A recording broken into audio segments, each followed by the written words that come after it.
Assalamualaikum warahmatullahi wabarakatuh. Selamat siang Bapak dan Ibu, apa kabar semua? Sekarang saya ini sedang di rumah sakit, akan operasi nanti siang, pengangkatan kista. Mohon doanya ya. Tapi saya ingat nih tiba-tiba tentang learning loss dan ingin berbagi ke Bapak dan Ibu.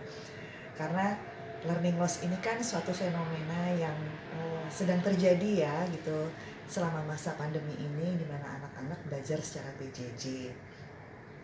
Bapak Ibu mungkin pernah mendengar ya apa itu learning loss. Learning loss itu salah satu definisinya adalah kehilangan kemampuan belajar pada anak-anak, atau menurunnya hasil belajar pada anak-anak karena adanya jeda belajar antara belajar secara efektif di sekolah dengan masa di mana anak-anak tidak sekolah gitu.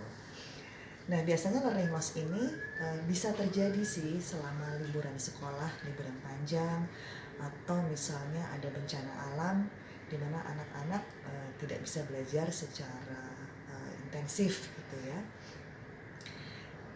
Jadi ini bukan sesuatu yang baru, tapi ini bisa ditangani, bisa dicegah. Nah, gimana nih caranya Bapak Ibu supaya anak-anak tidak betul-betul mengalami learning loss atau kehilangan kemampuan belajar tadi?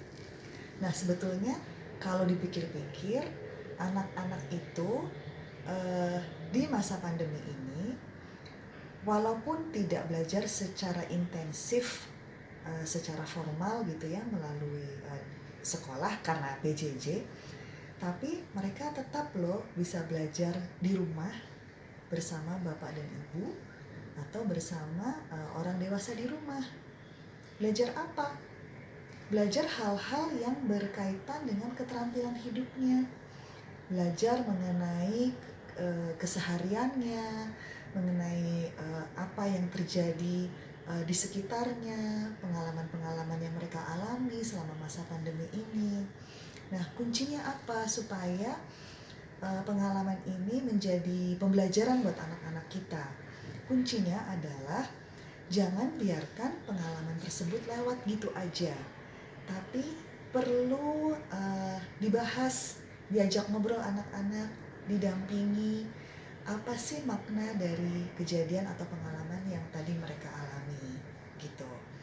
Nah, dengan adanya dialog atau obrolan, anak-anak jadi bisa menangkap gitu makna dari sebuah pengalaman. Dengan begitu mereka nantinya kalau mengalami sebuah pengalaman lagi yang mungkin mirip, pengalaman yang mereka alami saat ini ketika pandemi bisa mereka kaitkan ke masa depan ketika mereka mengalami pengalaman yang mirip. Begitu Bapak dan Ibu, tips dari saya. Jadi jangan biarkan masa pandemi ini lewat begitu aja tanpa kesan gitu ya.